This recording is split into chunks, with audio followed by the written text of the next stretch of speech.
Grill Sergeant here. Today's episode, I'm going to show you how to bulletproof your smoker or grill. Let's start the show.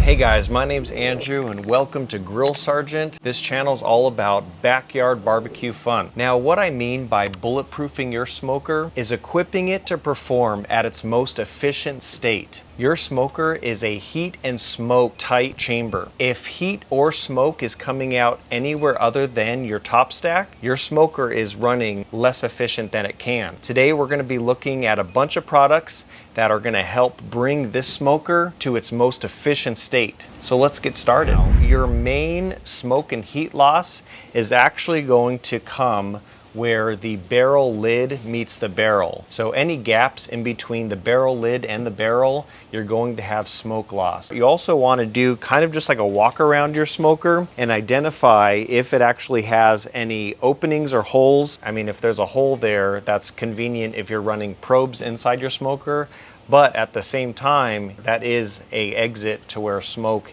and heat can get out. And then also here you have your lever that opens up the sear plate if you wanted to sear your food. And then you do have a rubber grommet here. There is some gap here. So what we're trying to do is identify all of these spots. And if we're not going to be using them, we want to make sure we can seal these up. So this video is actually going to be broken up into two parts. The first part, we're going to be looking at using universal products to kind of seal and make this a tight smoking chamber. And the second part of this video, we're going to be looking at modifications that are specific to the smoker that you have. So if you do have a pit boss, you are going to want to watch to the end of this video because we're working with a company called Smokes Like a Boss. They make smoker specific parts for your pit boss. So we're going to check out a few products from them. So the first thing we're going to do is take care of this lid.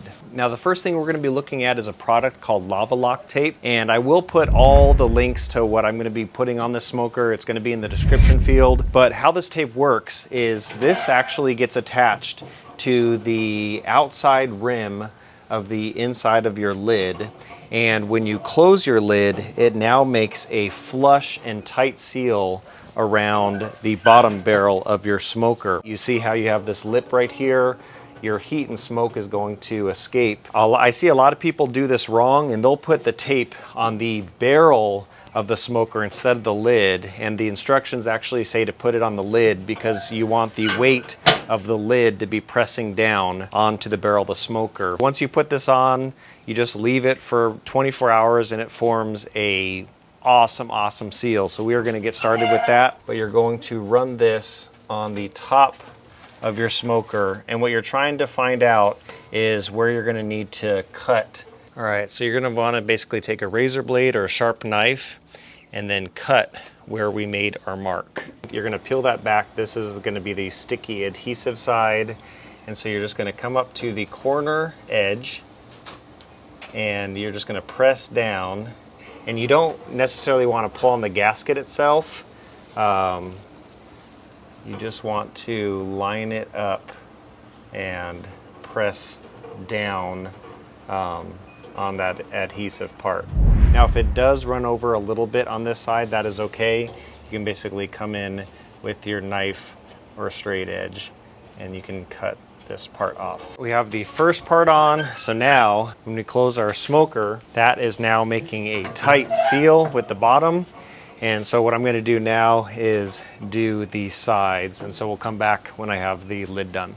Okay, so we have the LavaLock tape all around the smoker lid, and now when we close it down, it forms a nice airtight seal. If your smoker or grill has a temperature gauge right here, there could be a possibility of smoke exiting around that temperature gauge. So LavaLock also offers a high temp silicone sealant. Now, if you see any smoke escaping through any of the screws or bolts, you can actually apply some around the bolt and then seal it back in. That's going to help trap as much smoke as you can. So now let's address the side issue right over here. So for this hole right here, I did find a bolt that is pretty much small, and it's about the width of the hole opening. And then on the other side, I have a washer and the nut to this bolt. Now, in theory, I could put some of that silicone stuff around the washer. I figure with this, if I'm not using a wired probe, want to just trap all the smoke in here. Say if I'm doing an overnight brisket, well, I'll be checking on the temps in the morning anyway. So that is going to help trap the smoke in this way. Now, as far as this, an idea that I had is they sell food grade silicone rings, and I'm gonna kind of put the silicone ring and kind of wrap it over itself twice. And then what I'm gonna do is slide it and then slide this down to where it basically meets the rubber grommet that's on here. And so now this forms a airtight seal. Less smoke or heat has a chance of escaping that. All right, so as far as the lid goes and the barrel, we pretty much now have everything completely smoke tight now. So even if you just did this alone to your smoker, you're gonna see a night and day difference in efficiency, in cooking times, and just smoke is going to be coming out of your smokestack and not escaping out of parts of the grill. But to take it one step further, we're gonna be looking at some products from Smoke Like a Boss. The first one is a cover that goes over the firebox. So on this side of the grill, we do have a smoke temperature gauge, and their other product basically helps divert heat away from the temperature gauge to give a truer sense of what's going on in the chamber. Let's open that hood and get to work. All right, so for this next part, you probably are gonna wanna wear gloves for this, just because these grates will kinda get your hands super, super, super dirty.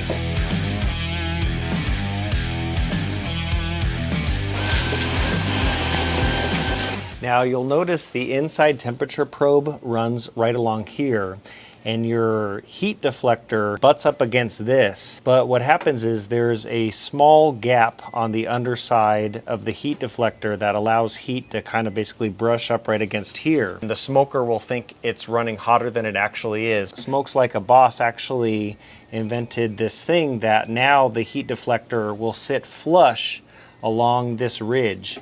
Now they did give you 2 metal tapping screws where you can mount it on the outside like this, but if you're leery about actually drilling into your smoker, I did flip it around this way and tried it out. It is still able to sit flush. So for the heat deflector, this sits right above the firebox right here. So now you have 2 heat deflectors now. So the original one, you had the one that came with Pit Boss, but in theory you would have a hot spot here. So now with this heat deflector by Smokes Like a Boss, the heat is now coming out onto the sides and is going to more evenly distribute the heat underneath the original heat deflector. Now, if you did want to use the searing feature, you would have to take this one out, because now it will no longer give you direct access to the flames. So now what we're going to do is put this in like so. You want to make sure it's resting on the tabs, and now if you feel on the underside of here, you can feel that it's now sitting flush. When heat is basically building up underneath,